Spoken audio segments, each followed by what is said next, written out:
Coming up on CitrusTV News, it's the final year the Fox School will offer degrees in hospitality management, and it's going out in style. Leander Rosa will have the story. And as the weather improves here in Syracuse, it's wreaking havoc in the southeast. Search crews are one step closer to getting an answer as to what happened to the missing Malaysian Airlines Flight 370. And how Syracuse came out a winner in last night's Academy of Country Music Awards. CitrusTV News live at 6 starts right now.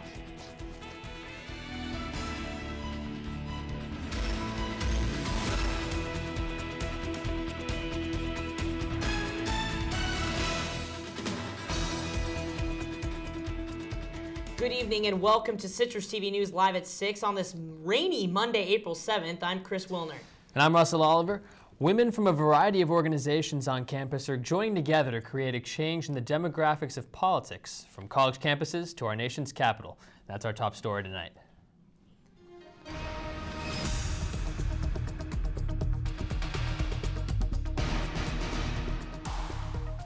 Over 40 women gathered in the Hall of Languages on Saturday for a 5-hour training session to prepare them for leadership positions in politics. CitrusTV reporter Max Darrow has the story. And I'm currently studying international relations and policy studies, and I'm also interested in becoming a part of the student government, and I'd like to work for the United Nations.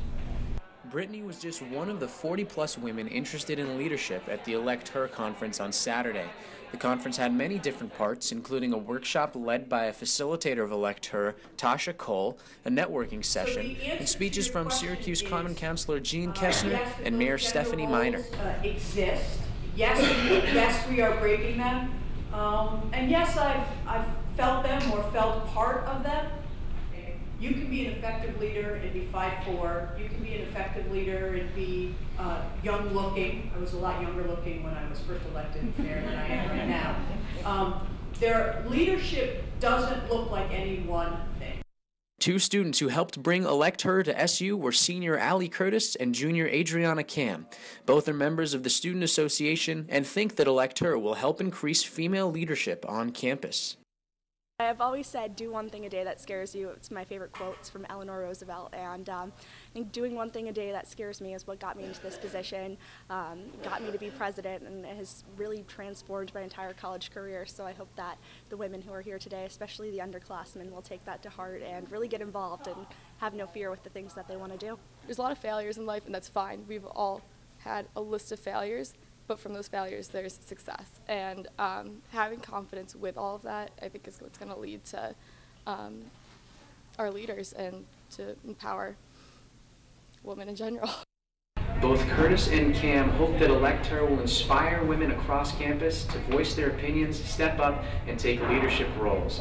From the Hall of Languages, Max Darrow, CitrusTV.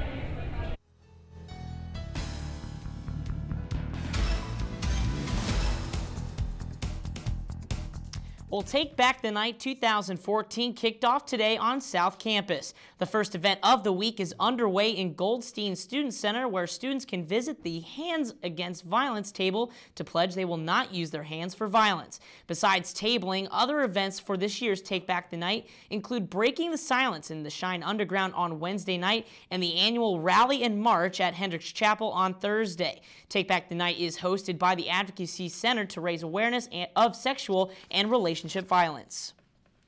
The 12th annual Relay for Life took place in the Carrier Dome over the weekend. 1,500 people participated in this year's event, which raised over $80,000 for the American Cancer Society. Participants walked around the field of the Carrier Dome from 6 p.m. Friday night to 6 a.m. Saturday to raise awareness of cancer and to honor cancer survivors and victims. Money raised during the event will go towards finding a cure for the disease. Donations will continue to be accepted for Syracuse's Relay for Life until the end of August. And now that spring is finally here, so are spring receptions. Today, students who have been accepted to Syracuse University's class of 2018 were on campus today for the first spring reception of 2014. The day began at Goldstein Auditorium, where Chancellor Kent Severud welcomed students to Syracuse. After that, students and their families were able to spend the rest of the day touring campus, meeting faculty and current students, and also having lunch in the Carrier Dome. Next spring reception will be held on this Friday. Coming up on Citrus TV News Live at 6, why a state Supreme Court ruling is creating quite the roar in central New York. That's right, but first, here's a quick look at your weather with Rachel Wolski.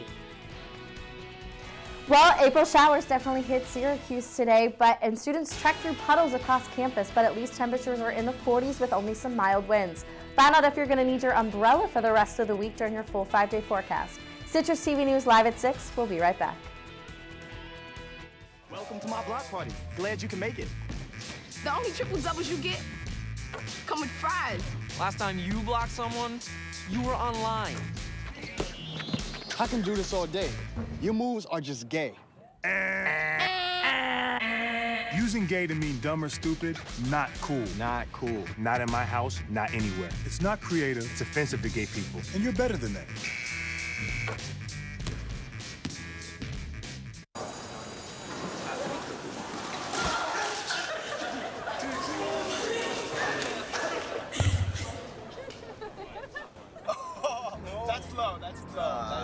Look, he's blushing.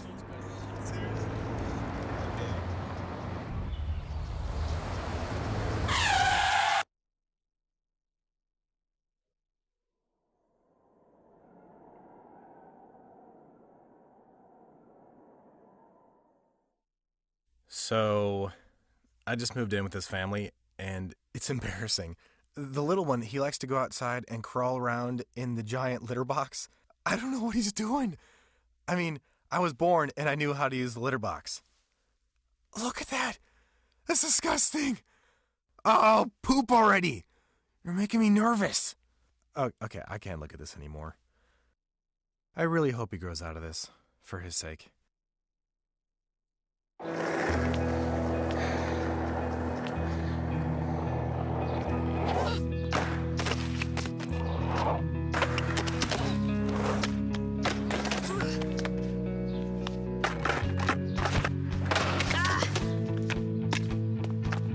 Learning how to kickflip 6 stairs takes determination. So will getting into college. I've got what it takes. So do you.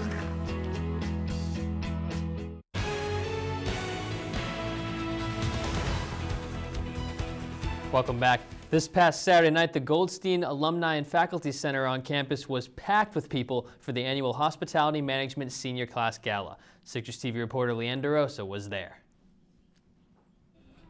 For the 11th straight year, the Hospitality Management Senior Class concluded their studies at Syracuse with their Hospitality Gala. So we start working on it in the fall semester, and it comes to one night. This is our night in which they show the public and their parents, families, and friends what they've been doing all year. Professor Joe Adamo stood aside and proudly watched his students shuffle around as the event began. What makes the gala special is the students do all the planning and all the work. From picking this year's Great Gatsby theme, to choosing the Make-A-Wish Foundation of Central New York as the charity and organizing donations for a silent auction, to decorating and setting the tables, to planning and cooking the entire menu, and every little detail in between. Planning is, it takes above and beyond what we meet in a classroom.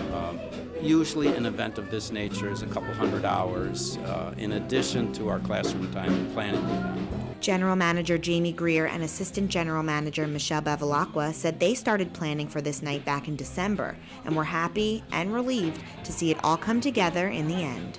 This past month has been the most hectic, but it's fine, especially this week. Yeah. It's been very busy this week. Yeah. With over 90 guests, the class had their hands full. Everyone seemed to be enjoying their evening as the jazz band played and guests wined and dined. But for the hospitality students and faculty members, the night was bittersweet. As some of you may know, this is the last gala, so we've been working very hard with the rest of the senior class to make sure that it is a great one. Unfortunately, the program was discontinued 4 years ago, and we're hoping at some point in time we'll see it again. As the last and smallest class to pass through the major, the hospitality students said they were determined to go out with a bang. A lot of people have told us that this has been like one of the best galas so far, so yeah, there was definitely a lot of pressure, but it's also pretty sad. It's cool to be like, as of now, the last ones. Please give a round of applause success for all my students. Overall, it was a night of celebration. The gala raised over $5,000 for Make-A-Wish of CNY, and the seniors celebrated a successful end to their 4 years at Syracuse University. Leanne DeRosa, Citrus TV News. Thanks, Leanne. The trial for the man widely regarded as the most prolific sex offender in Syracuse started today in Onondaga County Court. 47-year-old Mark Kerrigan faces 22 charges, including sexual abuse in the second and third degrees, use of child in a sexual performance, and endangering the welfare of a child, amongst numerous other charges. Before these charges, Kerrigan had already served about 8 years in prison. He could face even more prison time if convicted of these new charges. 4 of the 22 he faces carry a penalty of up to 15 years in jail. A man in Mayfield is causing quite a roar for the state Supreme Court. The court has given Stephen Sultan 30 days to get rid of his pets. Sultan owns 3 tigers and 2 leopards that are causing his neighbors to complain about the noise and the danger caused by having his animals in a residential area. Sultan has an exhibitor's license and says he's using the animals for part of a charity called Natasha's Helping Hand. He is attempting to work with the planning board so he could keep his animals.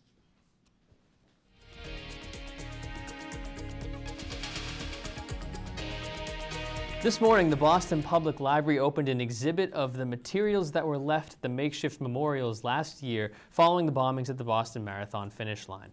The exhibit is called Dear Boston, Messages from the Boston Marathon Memorial, and will run until May 11th. Items on display include signs, marathon bibs, sneakers, teddy bears, and the cross setup for the officer who was killed in a shootout while searching for the suspects. 3 people were killed and 260 people were injured in the bombings.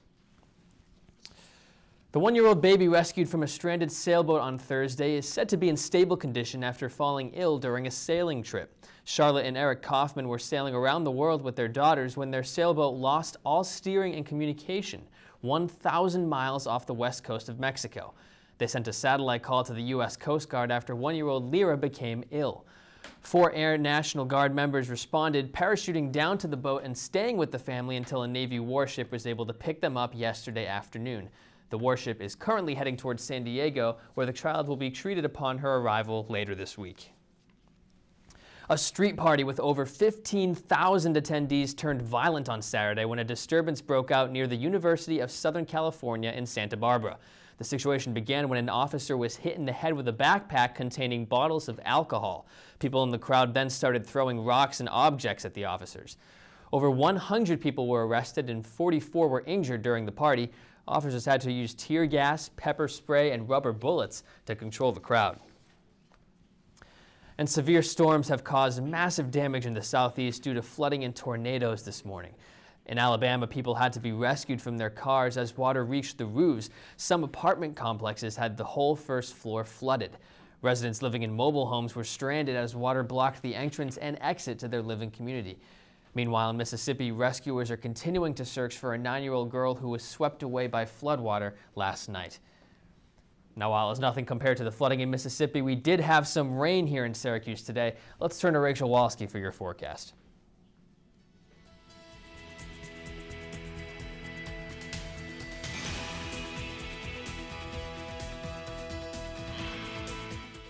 While we didn't have any flooding here today in Syracuse, we did have some of those April showers that Mother Nature's famous for. But it's currently at 40 degrees with some light rain. Winds are coming from the east at around 9 miles an hour. We had a high of 50 degrees today, and we're kind of at the low right now at 40 degrees. But with those winds coming from the east, it feels a little bit more like 34 rather than the 40 we see on the screen. And taking a look into tonight, the rain's gonna pick up a little bit more than it is right now, so you're definitely gonna need a rain jacket and probably an umbrella as well when you're walking outside.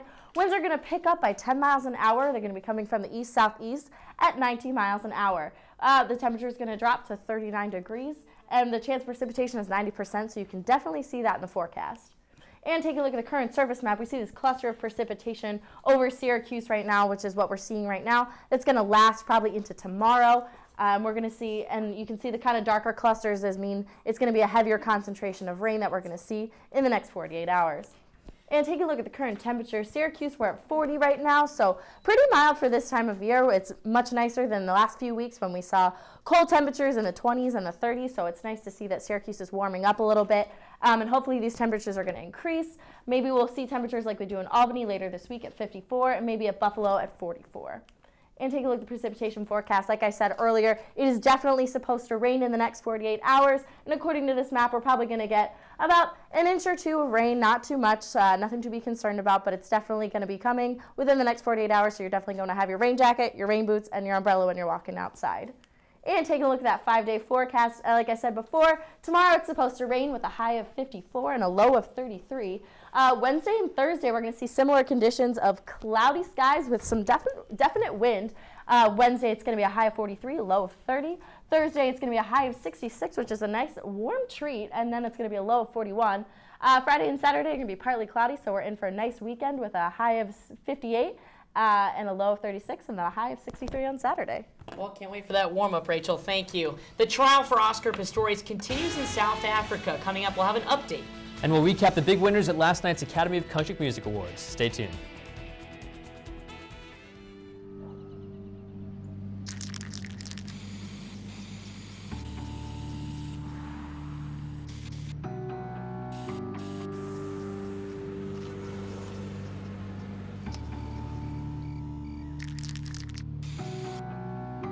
Turning a 20-foot wall into a canvas takes vision.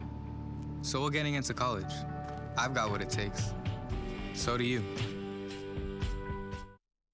Today, about 1 in 5 Americans is living with a disability.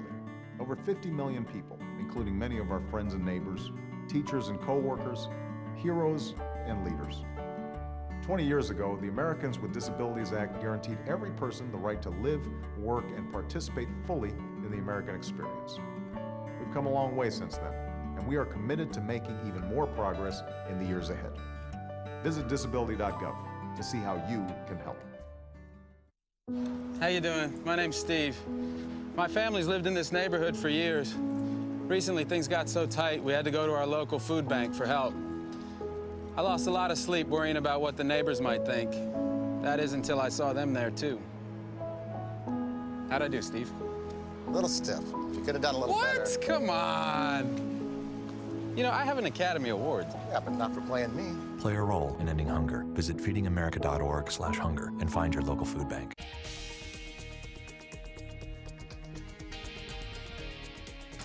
Welcome back. Search efforts for missing Malaysian Airlines Flight 370 have gotten some encouraging signs. A U.S. pinger locator, which an Australian Navy ship is dragging through the search area, picked up signals that may have come from the Malaysian plane's data recorder. While the signal matches one that is the missing plane sends out, authorities have not confirmed if the signal they have picked up is linked to the plane. I wake up every morning and you're the first people I think of, the first people I pray for. I can't imagine the pain and the sorrow and the emptiness that I've caused you and your family. A mournful Oscar Pistorius took to the stand today in Pretoria. The Olympian accused of murdering his girlfriend Reva Stenkamp apologized to her parents and family for the, quote, sorrow and emptiness he has caused them. In his testimony, Pistorius said he suffers from nightmares and wakes up smelling blood. The trial is expected to continue until mid-May. And the world's largest election is underway today. Voters in parts of India have begun casting their ballots, a process that will continue across different regions of the country over the next 5 weeks. With 814 million citizens eligible to vote, the Indian government feels it's necessary to vote in stages. Just for comparison, U.S. presidential elections typically have a voter turnout of just less than 200 million voters.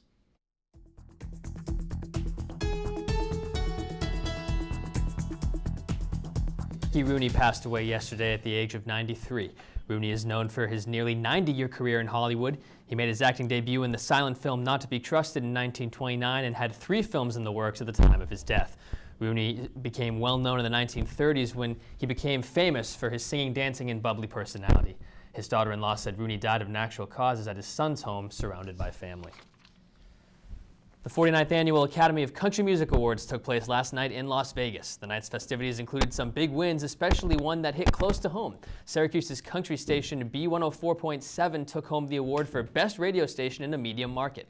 As for the artist, Carrie Underwood made history by winning the Female Vocalist of the Year award for the 5th consecutive year. And just months before he is set to retire, George Strait rode away with Entertainer of the Year.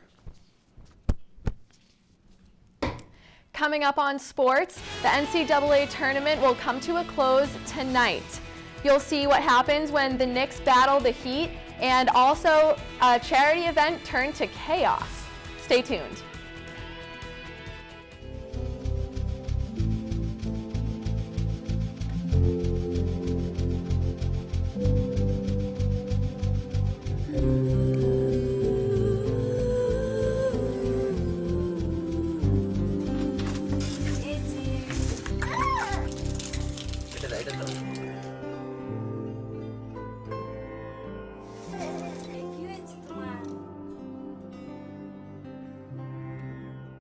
In 1977, an 8-year-old boy picked up the game of golf from his father.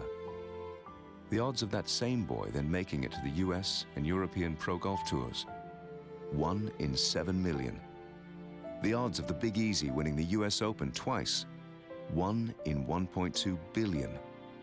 The odds of him having a child diagnosed with autism, 1 in 110. Ernie Els encourages you to learn the signs at autismspeaks.org.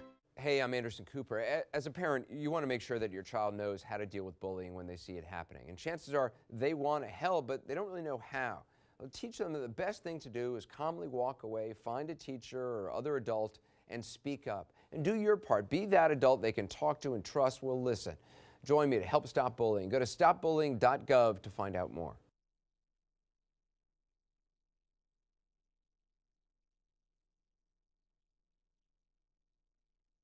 Packers. Viking. Packers. Viking. Viking. Red state. Blue state. Vegan. Carnivore. We come from different places. Uptown. Downtown. Night owl. Early bird. We come to different conclusions. Half empty. Half full. But when we live united, we create real, lasting change in the building blocks of life. The education, income, and health of our communities, Live. our families, United. even the person next to us. Live united. Real change won't happen without you. So give, advocate, volunteer, live united. Sign up at liveunited.org.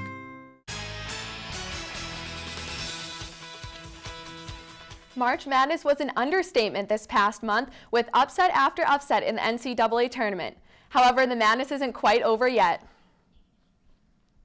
Over the weekend in Texas, number 7 UConn topped number 1 Florida. This game didn't come down to a buzzer beater like the last time these two met. The final score was 63-53, and UConn forward DeAndre Daniels posted a double-double with 20 points and 10 rebounds.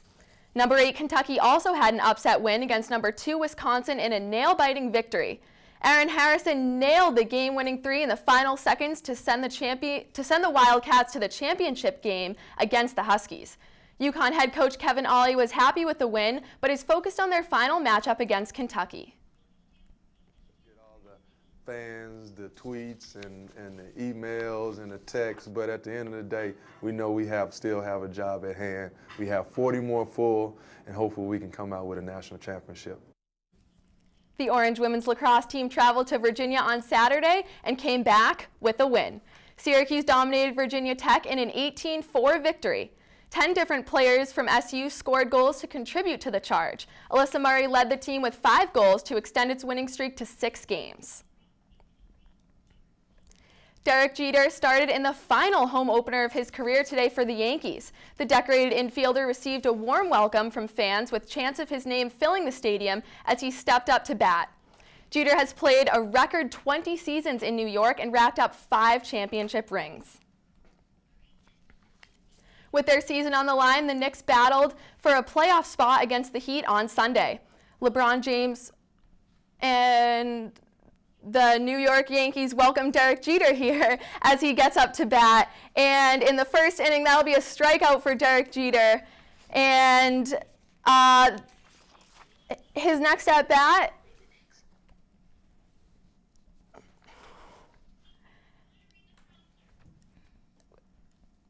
From charity to chaos, the annual charity hockey game between the New York Police and Fire Department erupted in a bench-clearing brawl yesterday at the Nassau Coliseum.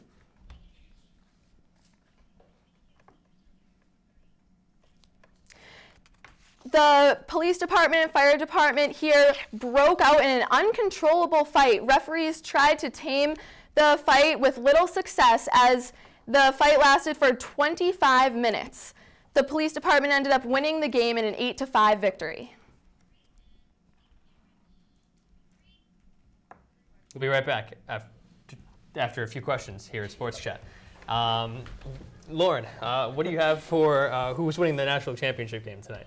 I think it'll be Kentucky. They're a young team. They're starting 5 freshmen, but I think that they have the willpower and motivation to win it tonight. You mentioned the Heat and Knicks. Y'all can't count out the Pacers in the East. Do you see the Heat as clinching that East homestand for the playoffs? I think they definitely will. I think the big three in the Heat are just unstoppable, and you have Ray Allen, and he's great around the perimeter. Even Chris Bosh the other night, he managed to contribute a 3 that really solidified the win for the Heat against the Knicks. And the women's lacrosse team has been having a fantastic season. After the 18-4 win, you think more wins are going to keep coming? They might have a shot at the title this year?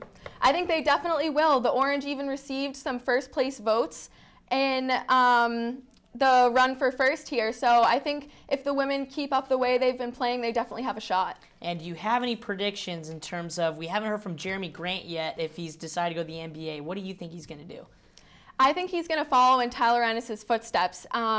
He has been a great prospect in the projected draft picks so far, and I've even seen some where he's projected to go top 10. So I think Jeremy would do a great job in the NBA, and I think he'll decide to go.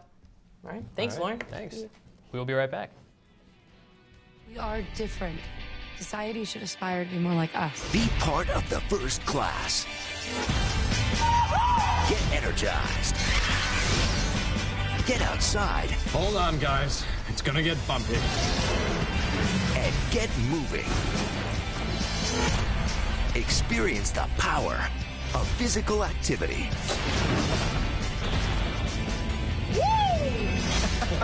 Join the movement at ActionHeroAlliance.com. So, I just moved in with this family, and it's embarrassing. The little one, he likes to go outside and crawl around in the giant litter box. I don't know what he's doing. I mean, I was born and I knew how to use the litter box. Look at that. That's disgusting. Oh, poop already. You're making me nervous. Oh, okay, I can't look at this anymore. I really hope he grows out of this, for his sake.